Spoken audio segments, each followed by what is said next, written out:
Si hay algo que los creyentes necesitan conocer, es el papel que juega el Evangelio en sus vidas cristianas. Alguien dijo una vez, y yo creo que tenía toda la razón, que el Evangelio no es el trampolín desde el cual nos sumergimos en la piscina del cristianismo y entonces dejamos atrás, después de nuestra conversión, para comenzar a conocer algunas doctrinas más profundas. No, mis hermanos, el Evangelio es el trampolín y el Evangelio es la piscina. No existe ninguna doctrina de las Escrituras que nos lleve más allá del Evangelio. No existe ningún área de nuestras vidas cristianas en la que no tengamos que aplicarnos el Evangelio día tras día. Es imposible madurar en la fe, es imposible luchar eficazmente en contra del pecado, es imposible poner nuestros dones en operación para la gloria de Dios y para la expansión de su reino, a menos que continuemos arraigados en el Evangelio y creciendo en nuestro entendimiento del Evangelio. El problema es que Satanás sabe eso. Él conoce el poder del Evangelio, no solo para la salvación de los perdidos, sino también para el crecimiento y la santificación de los creyentes. Y es por eso, mis hermanos, que Él hará todo lo que esté a su alcance para que tratemos de seguir avanzando en nuestras vidas cristianas, pero dejando a un lado el Evangelio.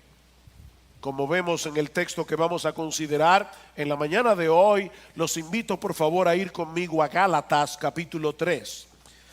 Carta del apóstol Pablo a Gálatas, a los Gálatas capítulo 3. Y vamos a leer los versículos 1 al 5. Dice Pablo: oh Gálatas insensatos, ¿quién os ha fascinado a vosotros, ante cuyos ojos Jesucristo fue presentado públicamente o claramente o vívidamente como crucificado?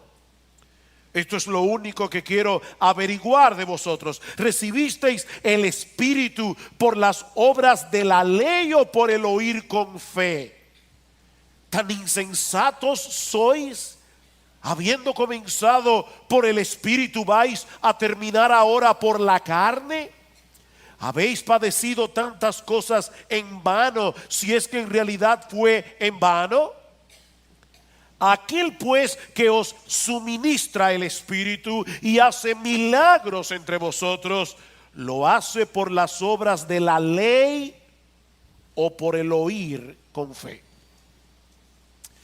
Los creyentes que recibieron originalmente esta carta, obviamente estaban siendo seducidos por falsos maestros que predicaban un evangelio diferente del que ellos habían abrazado al momento de su conversión. Los promotores de este falso evangelio, que eran llamados los judaizantes, estaban tratando de convencer a estos creyentes de que la fe en Cristo por sí sola no era suficiente para alcanzar el favor de Dios y para seguir avanzando en el camino de la vida cristiana. Es importante creer en Cristo, decían ellos, pero no es suficiente. También es necesario que guarden las leyes, los ritos, las ceremonias del Antiguo Testamento, como la circuncisión, por ejemplo, que es la señal del pacto que Dios hizo con Abraham, o las leyes dietéticas de la ley mosaica, o las fiestas del calendario judío. En otras palabras, mis hermanos, ellos estaban añadiéndole obras a la fe y a la gracia. Lo que Cristo hizo por ti ahora debe ser complementado por lo que tú hagas por Él. Es ese evangelio distorsionado el que Pablo condena en el capítulo 1 de la carta. Vayan conmigo a Gálatas capítulo 1 versículos 6 en adelante. Dice: me maravillo de que tan pronto hayáis abandonado al que os llamó por la gracia de Cristo para seguir un evangelio diferente. Y ahora Pablo aclara que en realidad no es otro evangelio, solo que hay algunos que os perturban y quieren pervertir el evangelio de Cristo. Y ahora escuchen: pero si aún nosotros o un ángel del cielo os anunciara otro evangelio contrario al que os hemos anunciado, que sea anatema. Y esta palabra significa maldito de Dios. Versículo 9: como hemos dicho antes, también repito ahora, si alguno os anuncia un evangelio contrario al que habéis recibido, que sea anatema. Abrazar ese evangelio, que a final de cuentas, dice Pablo, no es ningún evangelio, no es ninguna buena noticia, es colocarse a sí mismo bajo las palabras de condenación que Pablo está pronunciando aquí. Ahora bien, yo estoy seguro, espero, que ningún hermano de esta iglesia piense que deba circuncidarse o que debe guardar algunos ritos y ceremonias de la ley para ser salvos o para completar nuestra salvación en Cristo. Pero mis hermanos, ¿cuál es el papel que juegan nuestras obras en la santificación? ¿Qué de otras cosas como leer la Biblia, orar, venir a la iglesia, ofrendar, evangelizar o simplemente obedecer los mandamientos de Dios? ¿Cómo conjugamos la doctrina de la justificación por la fe sola, que es el corazón, la esencia del evangelio, es decir, que nosotros somos declarados justos en el tribunal de Dios únicamente por la obra de Cristo, por la obediencia perfecta de Cristo y su muerte en la cruz? ¿Cómo conjugamos esta doctrina de la justificación por la fe sola con la responsabilidad que tenemos los creyentes de ocuparnos en nuestra salvación con temor y temblor, como dice Pablo en Filipenses capítulo 2 versículos 12 al 13? Miren, mis hermanos, si no tenemos un claro entendimiento de cómo interactúan estos dos elementos en nuestra vida cristiana práctica, tarde o temprano terminaremos extraviados, como sucedió con estos creyentes de Galacia. Ellos eran creyentes, pero se extraviaron. Fueron estorbados. Como les dice Pablo en el capítulo 5, ¿quién los estorbó? Ustedes iban corriendo bien. ¿Quién los estorbó? Cuando Pablo les predicó el evangelio en su segundo viaje misionero, ellos abrazaron por fe la realidad de que la salvación dependía únicamente de lo que Cristo hizo a nuestro favor en la cruz del Calvario. Pero un tiempo después comenzaron a prestar oídos a las enseñanzas de estos falsos maestros que los estaban tratando de mover a vivir por las obras, no por la fe. Vean una vez más el capítulo 3 versículo 1. Oh Gálatas insensatos, ¿quién os ha fascinado? Esta palabra, que se traduce como insensato, no señala a una persona que es ignorante, no ha sido instruido en ciertas cosas, no. Es más bien la persona que es fácilmente engañada por los falsos maestros debido a su pensamiento descuidado, debido a su falta de discernimiento. Es la palabra que usa el Señor a los discípulos que iban camino de Emaús, ¿recuerdan? Oh insensatos y tardos de corazón para creer todo lo que los profetas han dicho. Lucas capítulo 24 versículo 25. Hay una paráfrasis del Nuevo Testamento. Una paráfrasis es una traducción que trata más bien de traer cuál es la idea del texto, y esta paráfrasis es muy famosa, la paráfrasis de J.B. Phillips, que traduce esta frase de esta manera: oh mis queridos idiotas de Galacia, oh mis queridos estúpidos de Galacia,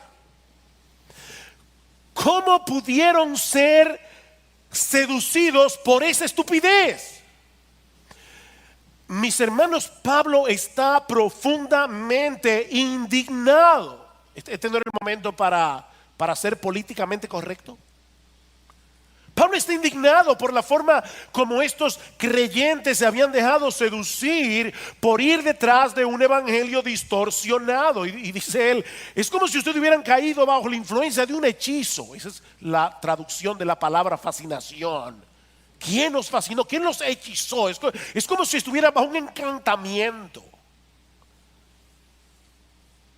La Nueva Versión Internacional lo traduce: Gálatas torpes, ¿quién los ha hechizado?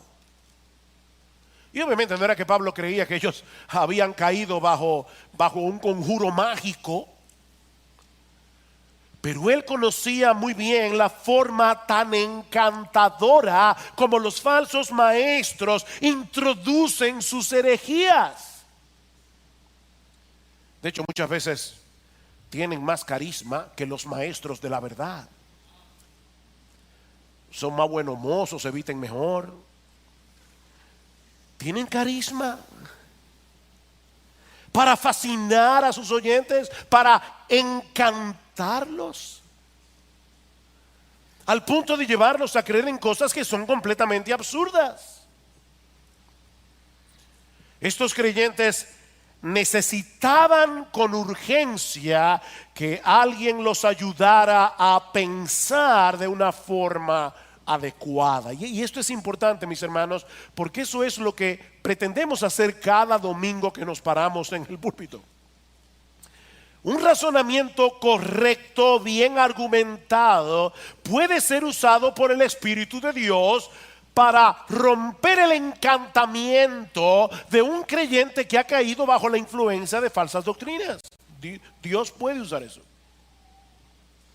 Y eso es precisamente lo que Pablo va a hacer en esta sección de la carta a través de 6 preguntas, una detrás de la otra.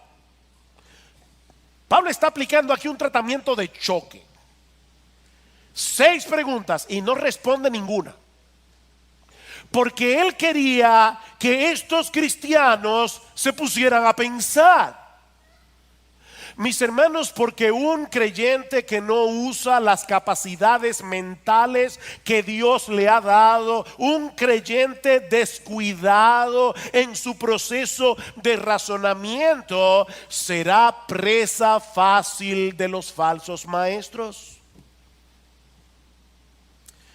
Y lo primero que Pablo les hace ver a través de estas preguntas es que esta combinación de obras más fe o fe más obras es una contradicción del evangelio. Noten una vez más el versículo 1. Oh Gálatas insensatos, oh mis queridos idiotas de Galacia, ¿quién os ha fascinado a vosotros ante cuyos ojos Jesucristo fue presentado públicamente como crucificado? Qué buena descripción de lo que es la predicación del evangelio. Dice Pablo, yo fui a vosotros y a través de mis palabras, no fue que Pablo fue con un crucifijo, ustedes vieron por los ojos de la fe al Cristo crucificado. Cristo fue presentado claramente delante de vosotros. Yo les expliqué expliqué en una forma bien clara, en una forma bien explícita, el significado de la muerte de Cristo en la cruz. Ellos pudieron ver con los ojos de la fe todo lo que Cristo tuvo que sufrir por causa de nuestros pecados. Ahora, mis hermanos, déjenme hacerles una pregunta de cristianismo 101, es decir, cristianismo básico. ¿Por qué Cristo tuvo que morir en una cruz? Él tuvo que morir en una cruz para salvarnos, por la sencilla razón de que nosotros no podíamos salvarnos a nosotros mismos. Eso es evidente. Cristo murió en la cruz porque nosotros no podíamos salvarnos a través de nuestras buenas obras. Mis hermanos, el mensaje del evangelio aplasta completamente nuestro orgullo, porque nos hace ver que no existe la menor posibilidad de salvarnos a través de nuestra obediencia, a través de nuestro esfuerzo personal. Eso es imposible. De ahí la indignación de Pablo con estos creyentes de Galacia. ¿Cómo es posible que ustedes se hayan dejado arrastrar por ese evangelio distorsionado de salvación por obras? Si ustedes saben muy bien que Jesucristo tuvo que morir en esa cruz para salvarnos, porque no podíamos salvarnos a nosotros mismos.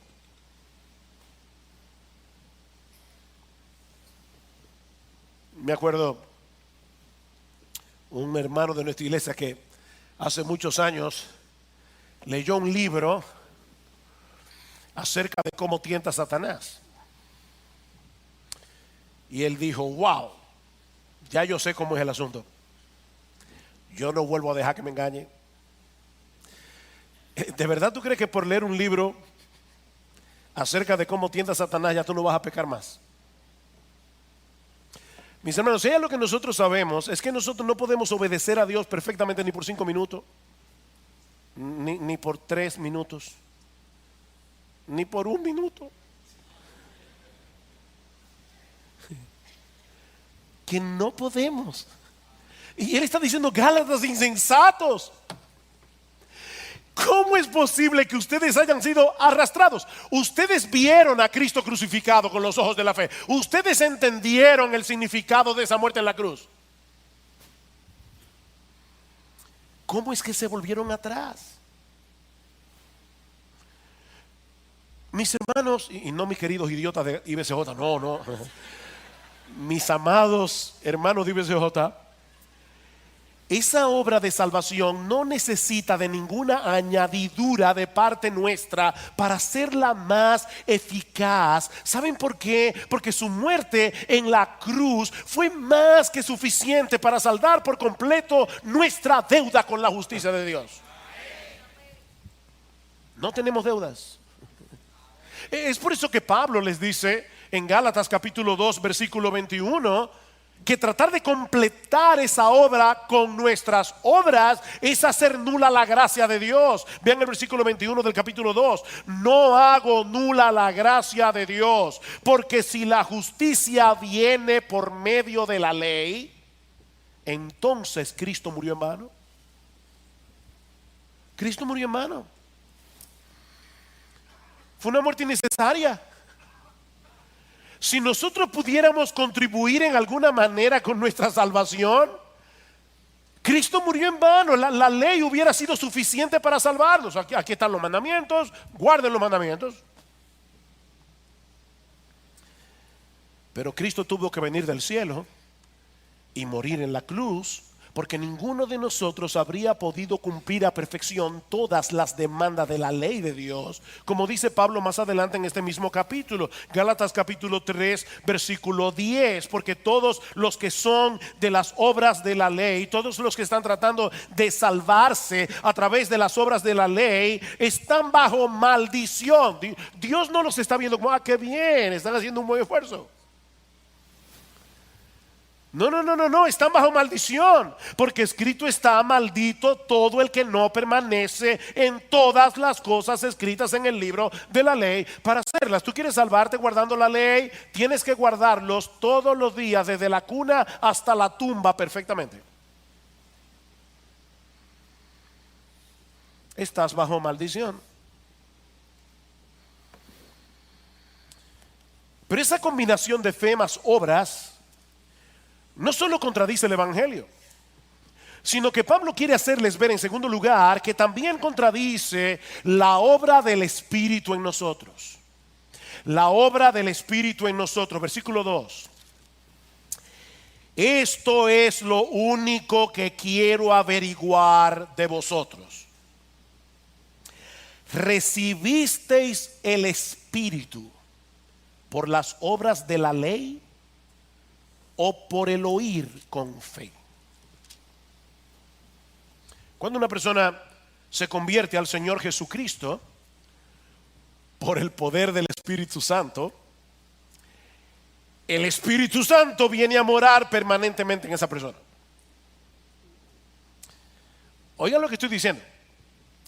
Es por medio de su Espíritu que Cristo abre nuestros ojos para que veamos nuestra condición, para que veamos nuestro pecado, para que entendamos qué fue lo que Él hizo en la cruz del Calvario. El Espíritu Santo hace eso. El Espíritu Santo es el que eficazmente, a través de la predicación del Evangelio, nos mueve a creer en Cristo, y al creer en Cristo, el Espíritu de Dios viene a morar permanentemente en nosotros. Cristo vive en nosotros porque su Espíritu mora en nosotros. ¿Recuerdan en el aposento alto cuando los discípulos estaban todos entristecidos porque el Señor les había anunciado que se iba, y Cristo les dice: yo no los voy a dejar huérfanos, yo vendré a vosotros? ¿Cómo? En el Espíritu. Yo rogaré al Padre y os dará otro consolador, el Espíritu de verdad. Yo no los voy a dejar huérfanos. De hecho, en Gálatas capítulo 4, versículo 6 dice explícitamente: porque sois hijos de Dios, Dios ha enviado el Espíritu de su Hijo a nuestros corazones, clamando: Abba, Padre. El Espíritu de Cristo vive en nosotros. Romanos capítulo 8, versículo 9: si alguno no tiene el Espíritu de Cristo, el tal no es de Él. La pregunta es: ¿cómo fue que ustedes recibieron el Espíritu? Le está diciendo Pablo. ¿Acaso fue por alguna obra que ustedes hicieron? ¿Es que ustedes de repente decidieron portarse bien y entonces el Espíritu vino a ustedes? ¿Cómo recibieron el Espíritu? ¿Fue por las obras de la ley o fue por el oír con fe? No fue por ninguna cosa que ellos hubieran hecho por Dios, sino por la obra que Dios hizo en ellos a través del Evangelio por el poder de su Espíritu. Así que, mis hermanos, lo único que ellos hicieron, y todos los cristianos que están aquí, para recibir el Espíritu, fue escuchar el Evangelio con fe. No fue por las obras de la ley, fue por el oír con fe. Pero ahora viene la parte más crucial de este pasaje. Hermanos, esta es la parte más crucial de este pasaje. Versículo 3. Pablo va a decirles ahora que la vida cristiana continúa exactamente como comenzó, a través de la obra del Espíritu en nosotros por medio de la fe. Versículo 3. Tan insensatos sois, habiendo comenzado por el Espíritu, ¿vais a terminar ahora por la carne?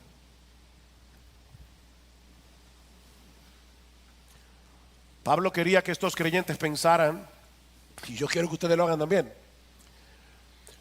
porque lo que Pablo está diciendo aquí no es simple.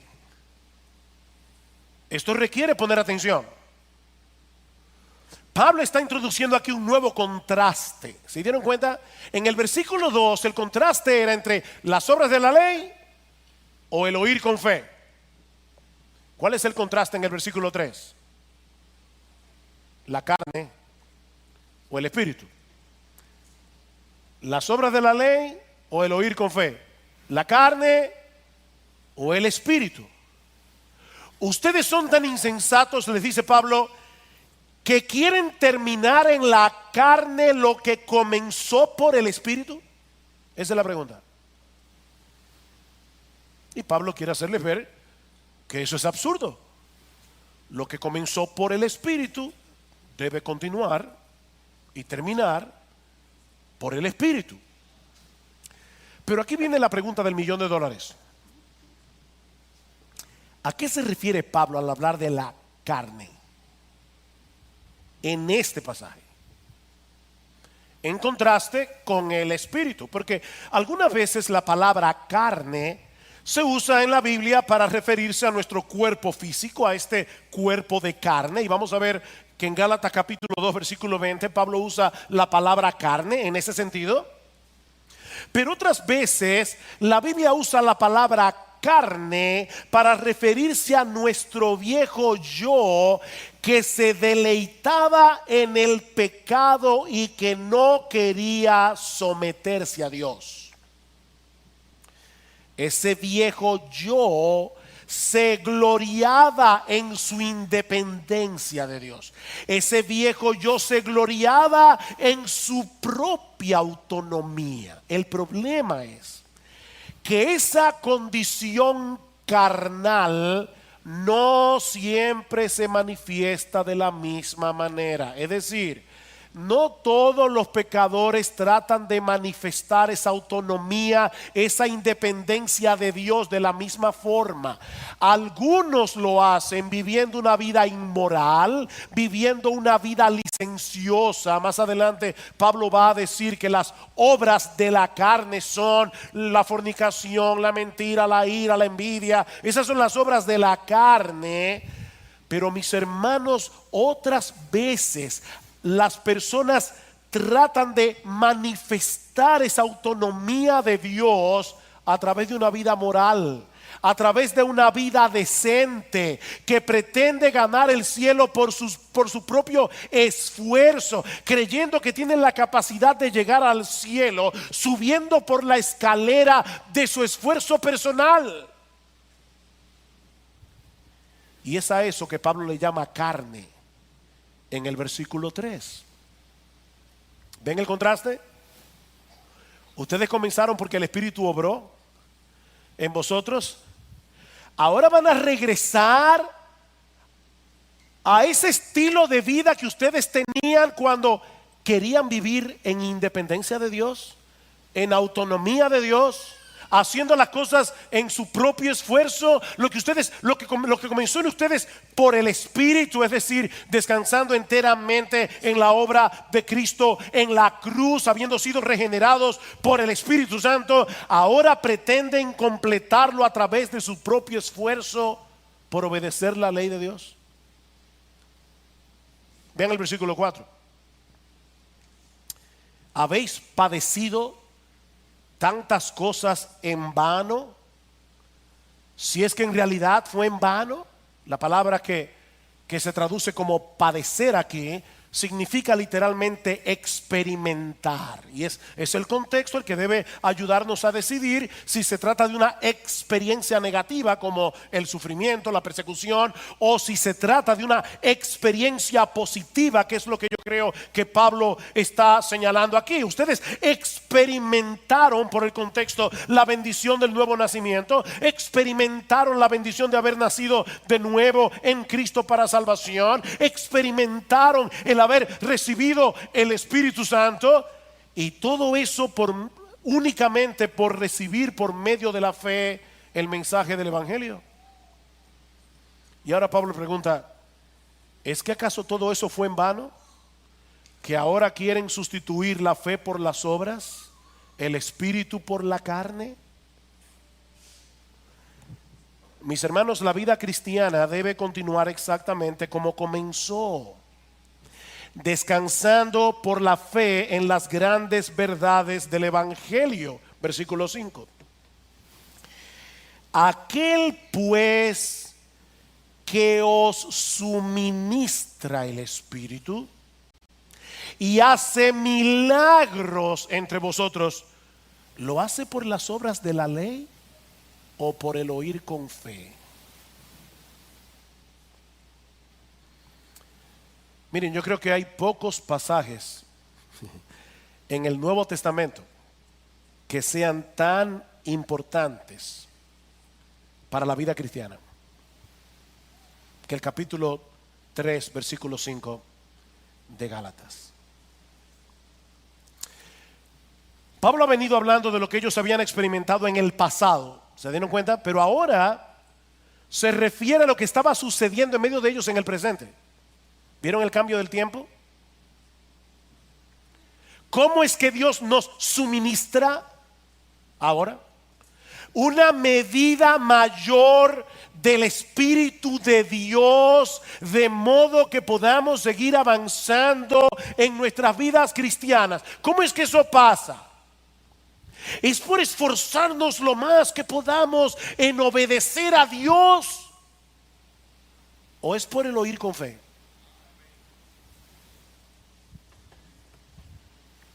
Y obviamente la respuesta sigue siendo la misma. Es por el oír con fe.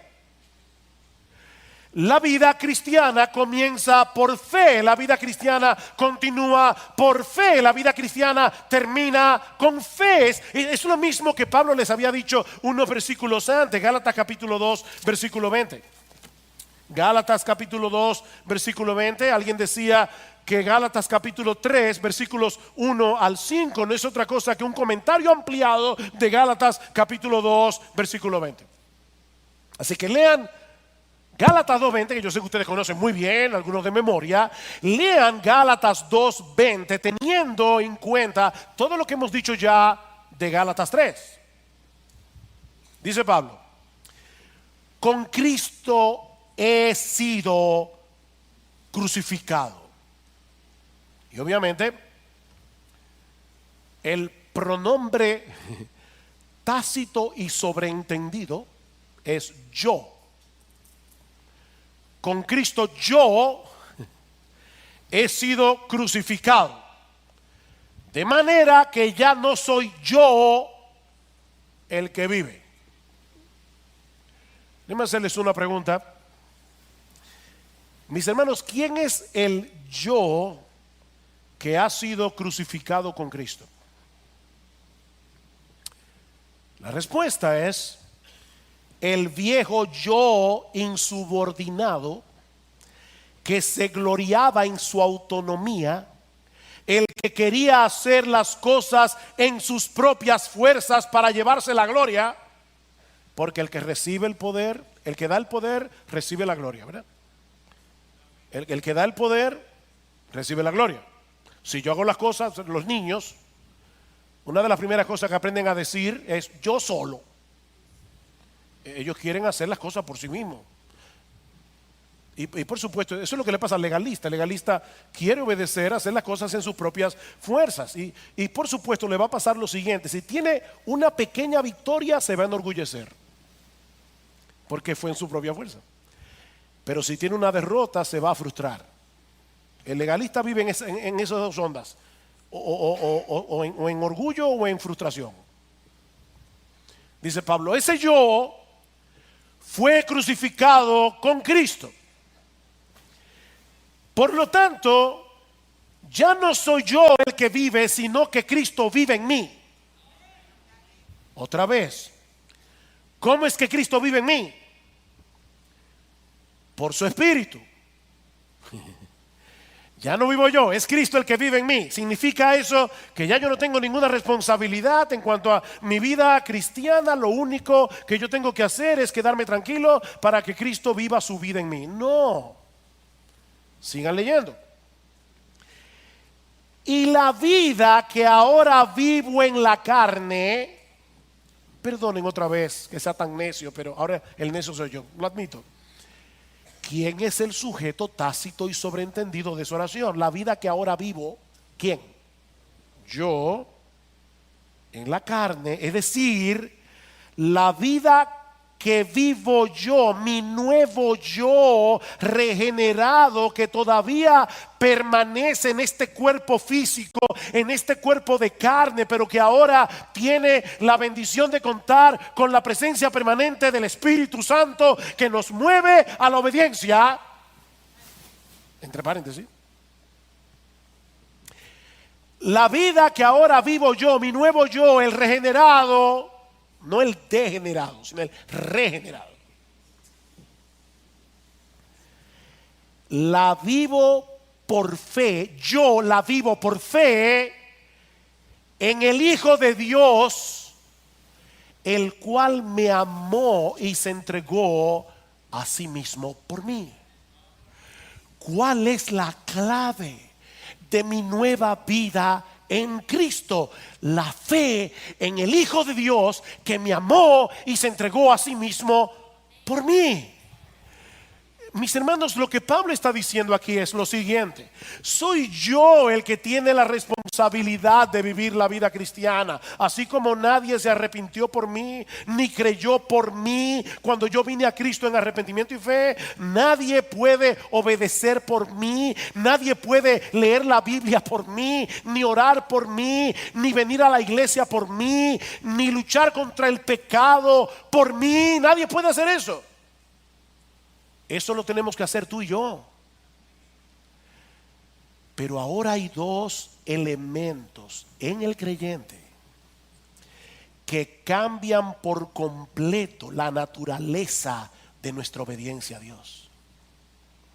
La primera es que ahora no hago ninguna de esas cosas para ganarme el favor de Dios, sino con la tranquilidad de que ya tengo por completo su favor únicamente por causa de la obra de Cristo en la cruz del Calvario.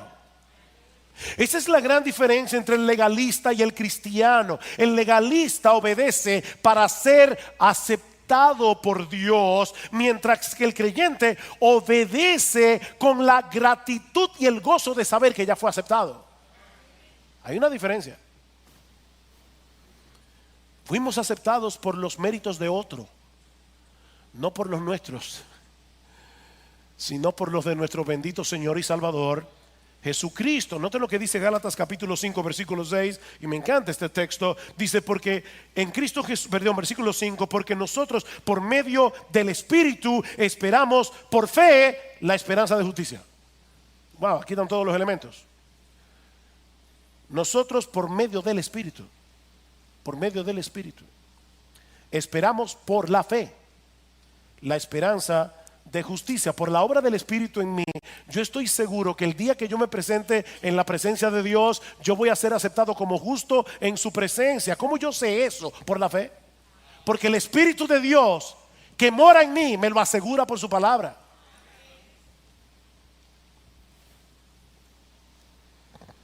El otro elemento que cambia por completo la naturaleza de nuestra obediencia es que ya no dependemos de nuestras propias fuerzas y de nuestros propios recursos para vivir la vida cristiana, sino que lo hacemos en el poder del Cristo resucitado que vive en mí por su Espíritu.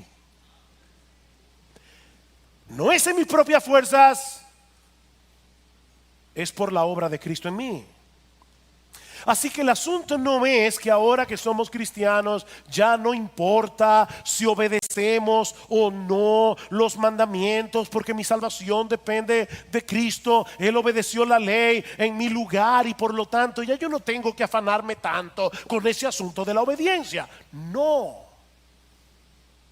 De hecho, escuchen lo que sigue diciendo Pablo en Gálatas capítulo 5, inmediatamente después de haber dicho que él espera por la fe, la justicia por el Espíritu. Dice el versículo 6: porque en Cristo Jesús ni la circuncisión ni la incircuncisión significan nada, sino la fe que obra por el amor. La fe que obra por el amor. Somos salvos únicamente por medio de la fe, pero la verdadera fe es una fe que produce obras de amor a Dios y de amor al prójimo. Si una fe no produce obras, es una fe muerta, y una fe muerta no va a salvar a nadie. La fe obra por el amor. Versículo 13, porque vosotros, 5:13, porque vosotros, hermanos, a libertad fuisteis llamados, solo que no uséis la libertad como pretexto para la carne, sino servíos por amor los unos a los otros, porque toda la ley en una palabra se cumple en el precepto: amarás a tu prójimo como a ti mismo. ¿Ven el punto? No es que ya a mí no me importa la ley, es que ahora yo tengo un nuevo impulso para cumplir la ley, no perfectamente, pero sí sinceramente. Esa obediencia es el fruto de la presencia del Espíritu en nuestra vida. Versículo 16, digo pues, andad por el Espíritu, andad en dependencia del Espíritu, andad descansando en los recursos que da el Espíritu, en la presencia del Espíritu en su vida. ¿Y saben qué pasará? No cumpliréis el deseo de la carne. Yo sé que la Reina Valera del 60 lo dice como un mandamiento: y no satisfagáis los deseos de la carne. El problema es que la palabra aquí se puede traducir de las dos maneras, y es el contexto el que debe decidir. Y yo creo, por el contexto, que lo que Pablo está diciendo es como la Biblia de las Américas lo traduce: andad por el Espíritu y no cumpliréis el deseo de la carne, porque el deseo de la carne es contra el Espíritu y el del Espíritu es contra la carne, pues estos se oponen el uno al otro, de manera que no podéis hacer lo que deseáis. Algunas personas dicen: pastor, yo no debo ser cristiano porque mire la lucha que yo tengo en mi interior. Óyeme bien, esa lucha probablemente es el síntoma más evidente que tú tienes de ser cristiano. Hay una guerra porque el pecado todavía mora en mí. Pero si sois guiados por el Espíritu, no estáis bajo la ley. Ya yo no obedezco por temor al castigo. Ya yo no obedezco porque pienso que me va a caer un rayo del cielo si no obedezco a Dios. Lo hago por la presencia del Espíritu en mi vida, no en mis propias fuerzas. Mis hermanos, es esa misteriosa interacción la que vemos una y otra vez en el Nuevo Testamento. Yo sé que algunos van a decir: pastor, me voy de la iglesia hoy con dolor de cabeza. Qué bueno, tómate una aspirina, pero escucha, porque eso lo escribió Pablo para una iglesia común y corriente, no era para un seminario. Pablo quiere que los cristianos entiendan esto. Así que, hermano, escucha bien. Somos nosotros los que tenemos la responsabilidad de hacer lo que tenemos que hacer, pero sabiendo de antemano que separados de Cristo nada podemos hacer.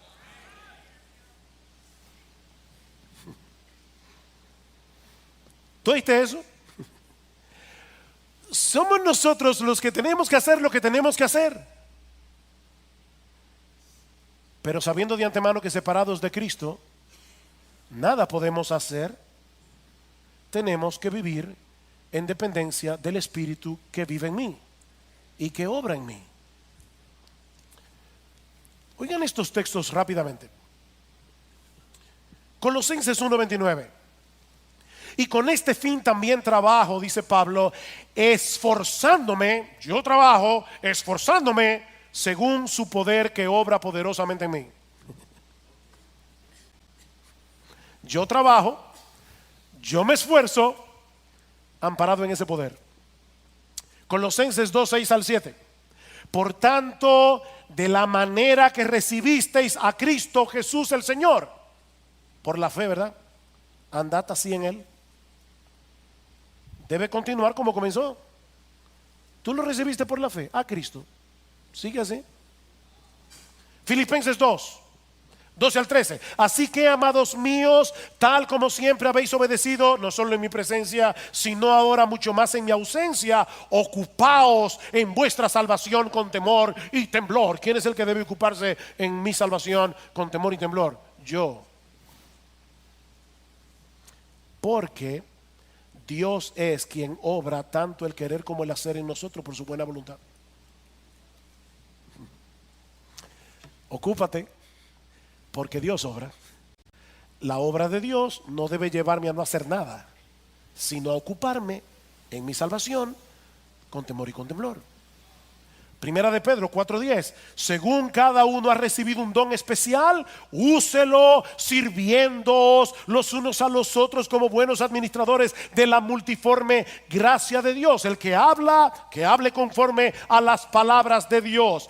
El que sirve, que lo haga por la fortaleza que Dios da. ¿Y saben para qué? Versículo 11.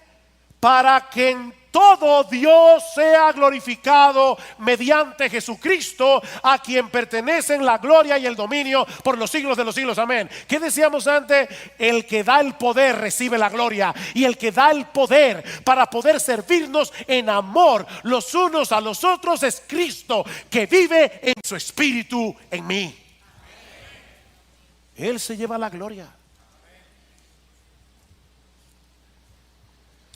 Mire, pastor, hasta aquí lo entiendo de forma teórica.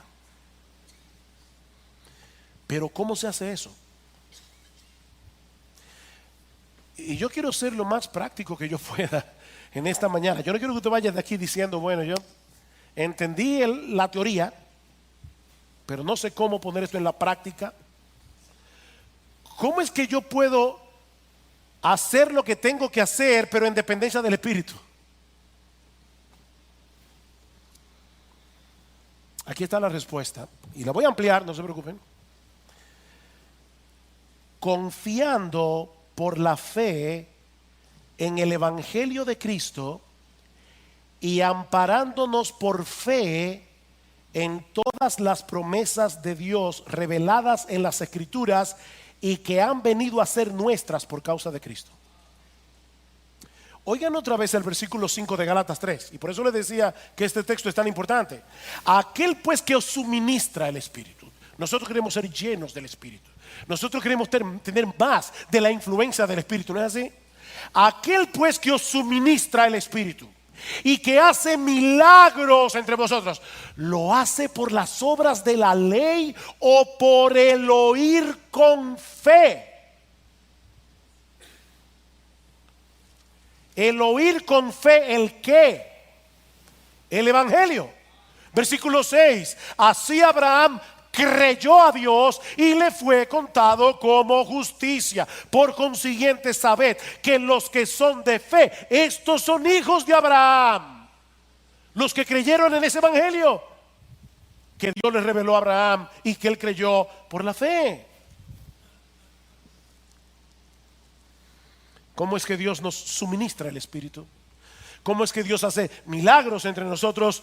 Por el oír con fe el Evangelio de Cristo, por ampararnos por fe en todas las promesas de Dios reveladas en las Escrituras y que han venido a ser nuestras por causa de Cristo. Segunda a los Corintios capítulo 1 versículo 20. Todas las promesas de Dios son en Él sí y en Él amén. Si tú no estás en Cristo, las promesas de Dios no son para ti. Pero si tú estás en Cristo, Él compró todas esas promesas con su sangre para ti. Déjenme poner un ejemplo práctico. No se preocupen que vamos a terminar, creo que a tiempo. No se afanen. Un ejemplo práctico. Vamos bien. Todos aquí seguramente han escuchado alguna vez la regla de oro, ¿verdad? Todo cuanto queráis que os hagan los hombres, así también haced vosotros con ellos, porque esta es la ley y los profetas. Obedecer ese mandamiento es cumplir toda la ley. Hazle al otro el bien que tú quieres que te hagan a ti. Ahora, mis hermanos, piensen en la implicación de ese mandamiento. Obedecer este mandamiento en nuestra propia fuerza no es difícil, es imposible. ¿No es así? De verdad, esto es imposible. Nos amamos demasiado a nosotros mismos como para poder hacer con los demás lo que nosotros queremos que los demás hagan con nosotros. Pero ahí está el mandamiento. No podemos borrarlo de la Biblia y tenemos que obedecerlo porque esa es la voluntad de Dios. Ok. Si tú conoces bien tu Biblia, probablemente te diste cuenta que yo salté 2 palabras del texto. Y 2 palabras que hacen toda la diferencia. Este texto comienza de esta forma. Por eso, todo cuanto queráis que os hagan los hombres, así también haced vosotros con ellos, porque esta es la ley y los profetas. Este mandamiento no funciona en un vacío. Es la conclusión de algo que Cristo viene diciendo. ¿Y qué es lo que Cristo venía diciendo? Pedid y se os dará. Buscad y hallaréis, llamad y se os abrirá, porque todo el que pide recibe, y el que busca halla, y el que llama se le abrirá. ¿Qué hombre hay entre vosotros que si su hijo le pide pan, le dará una piedra, o si le pide un pescado, le dará una serpiente? Pues si vosotros, siendo malos, sabéis dar buenas dádivas a vuestros hijos, ¿cuánto más vuestro Padre que está en los cielos dará buenas cosas a los que le pidan? Por eso, dedícate a cumplir la regla de oro. Mis hermanos, la razón por la que nosotros somos tan egoístas es porque pensamos en lo más profundo de nuestro corazón que si no nos ocupamos de nosotros mismos, nadie lo hará. Pero Cristo nos está liberando aquí. Cristo nos está dando una promesa en este texto de la cual podemos y debemos apropiarnos por la fe todos aquellos que estamos en Cristo. Tú tienes un Padre en los cielos que cuida de ti.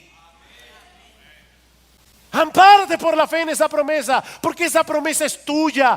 Romanos 8:32 es la madre de todas las promesas. El que no escatimó ni a su propio Hijo, sino que lo entregó por todos nosotros, ¿cómo no nos dará juntamente con Él todas las cosas?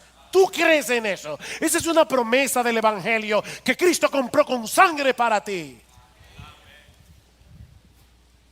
Dedícate a servir a los demás por amor. Y que nadie piense que eso significa que Dios nos va a dar todas las buenas cosas que yo quiero.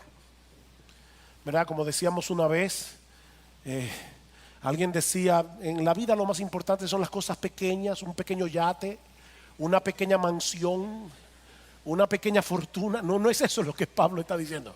Porque más adelante dice que por causa de Cristo somos muertos cada día, somos perseguidos, tenemos espada, pero aún a pesar de todas esas persecuciones, Dios nos va a dar todo lo que necesitamos para vivir una vida bienaventurada que le glorifique a Él y que sea de bendición para otros.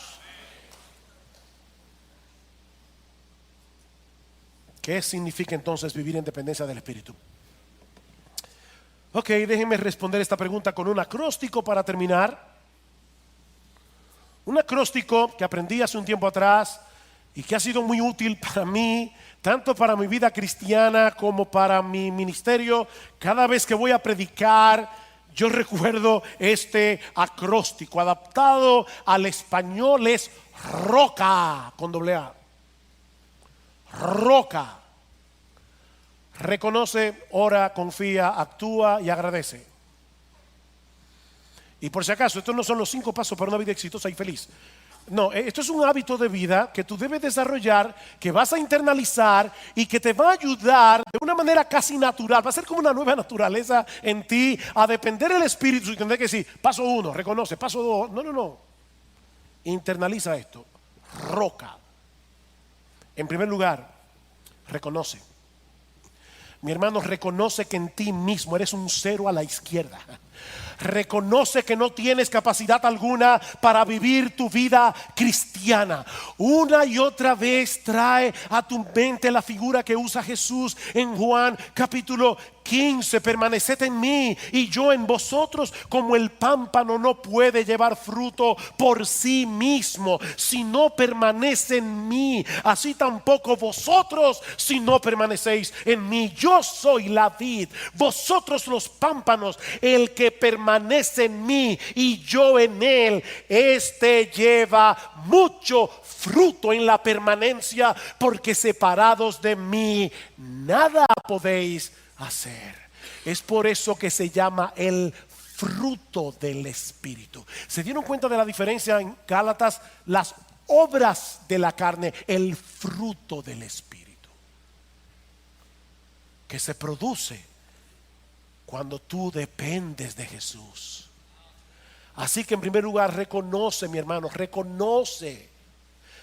Miren, créanme, cada vez que yo voy a pararme a predicar, y voy a revelar algo muy íntimo de mi corazón, pero cada vez que yo voy a pararme a predicar, yo recuerdo, Señor, yo sé que no importa cómo yo predique, no importa cómo yo presente el mensaje, si tu Espíritu Santo no hace algo, los muertos no van a vivir y los cristianos de esta iglesia no van a ser edificados. Eso solamente puede hacerlo el Espíritu Santo. No hay un hombre que tenga esa capacidad. Reconoce eso. En segundo lugar, ora mi hermano, clámale a Dios conforme a lo que Él ha prometido en su palabra, que te conceda la gracia que tú necesitas para vivir para Él, para poder obedecerle, para poder amar a otros con un amor incondicional. Ora.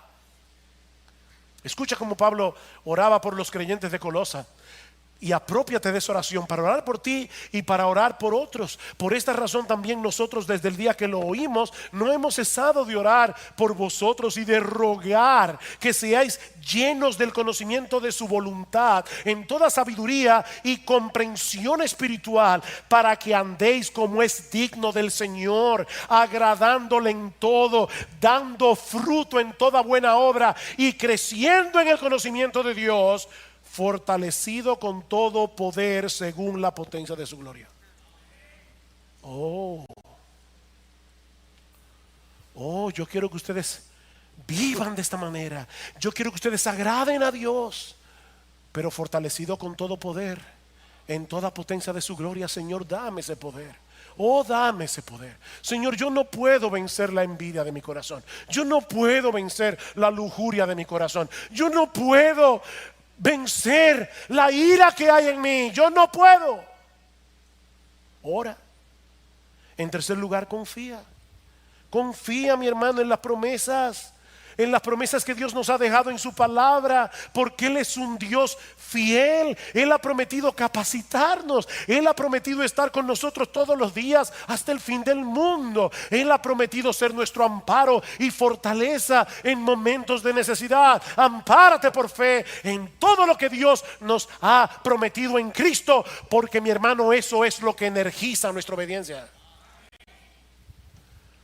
Dice Pablo en Romanos capítulo 15 versículo 13: y el Dios de esperanza os llene de todo gozo y paz en el creer, para que abundéis en esperanza por el poder del Espíritu Santo. ¿Por qué tú envidias? No, pastor, yo no envidio. Mentiroso. ¿Por qué tú quieres tener cosas que otros tienen? Porque en el fondo de tu corazón tú crees que tú mereces algo mejor. Aplícate el evangelio y van a pasar dos cosas. Te vas a dar cuenta, en primer lugar, que lo que tú mereces es el infierno, y en segundo lugar, que tú tienes infinitamente más de lo que mereces. Tú tienes el perdón de los pecados, tú tienes el don de la vida eterna, tú tienes a Jesucristo, tú tienes un Padre en los cielos, tú tienes el Espíritu Santo.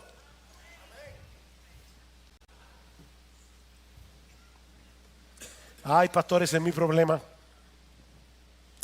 Se me hace tan difícil confiar, porque mi fe es tan débil.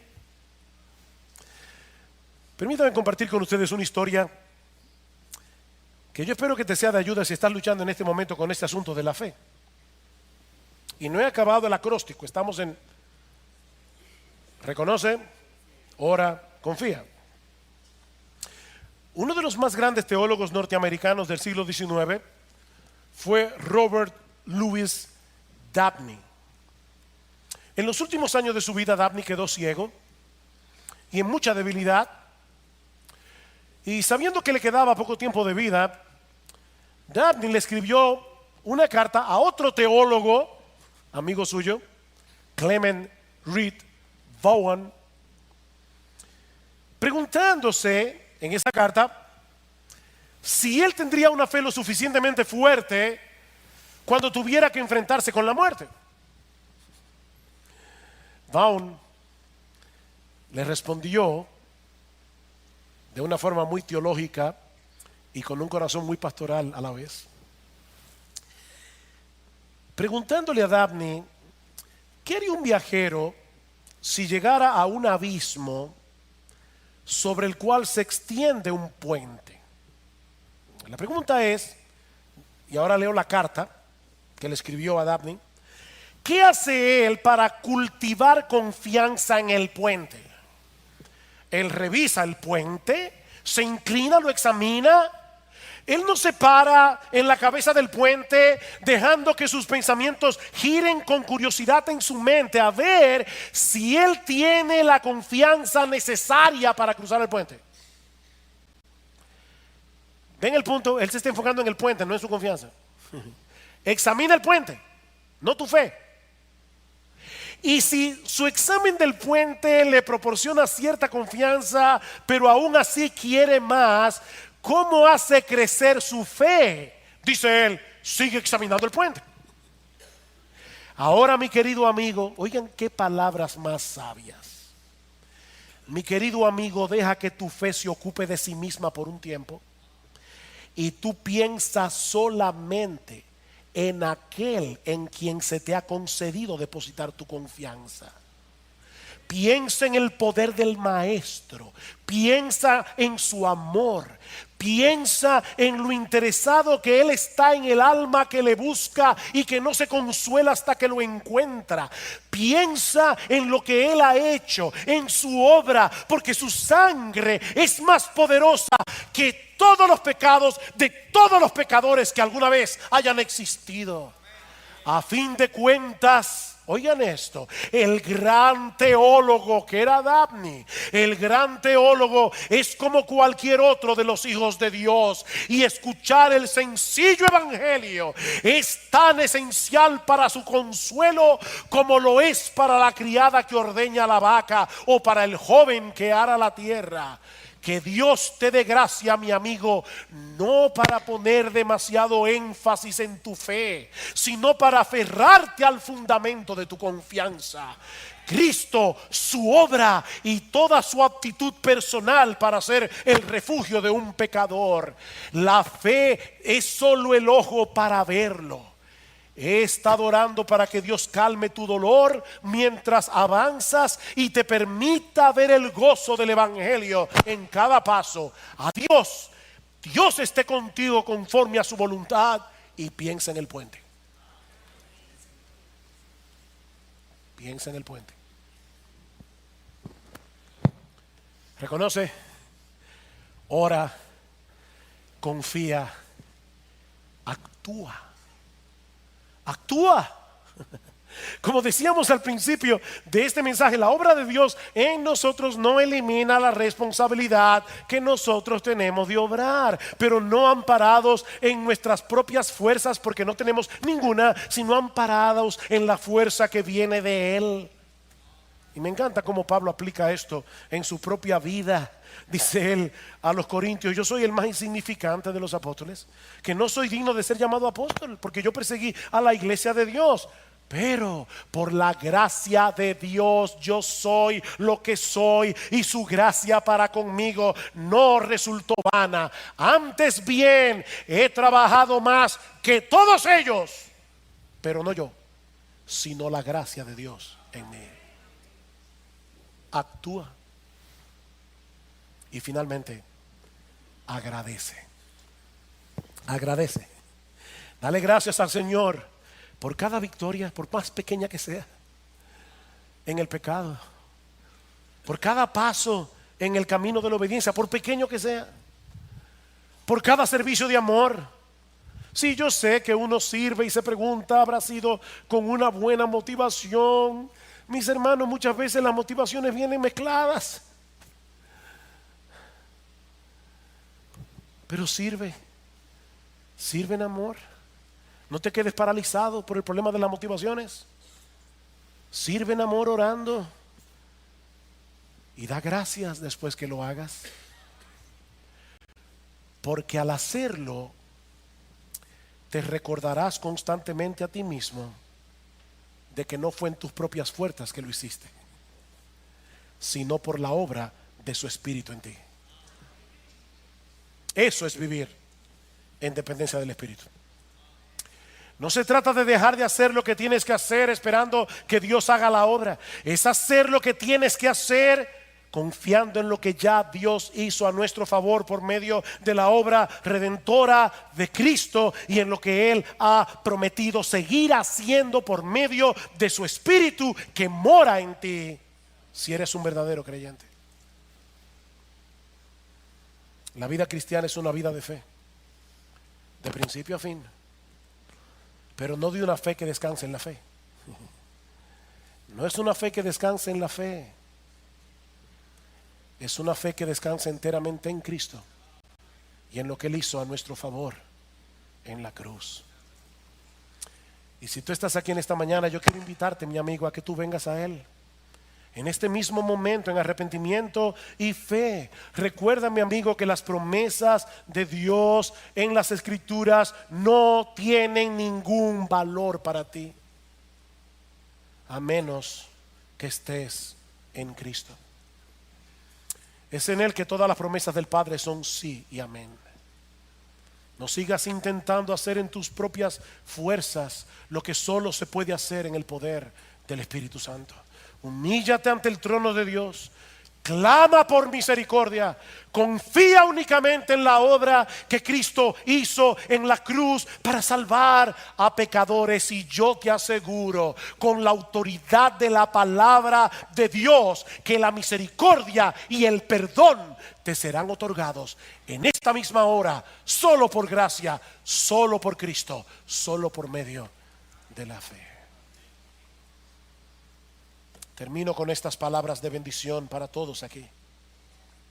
Y el Dios de paz, que resucitó de entre los muertos a Jesús, nuestro Señor, el gran pastor de las ovejas, mediante la sangre del pacto eterno, os haga aptos en toda buena obra para hacer su voluntad, obrando Él en nosotros lo que es agradable delante de Él, mediante Jesucristo.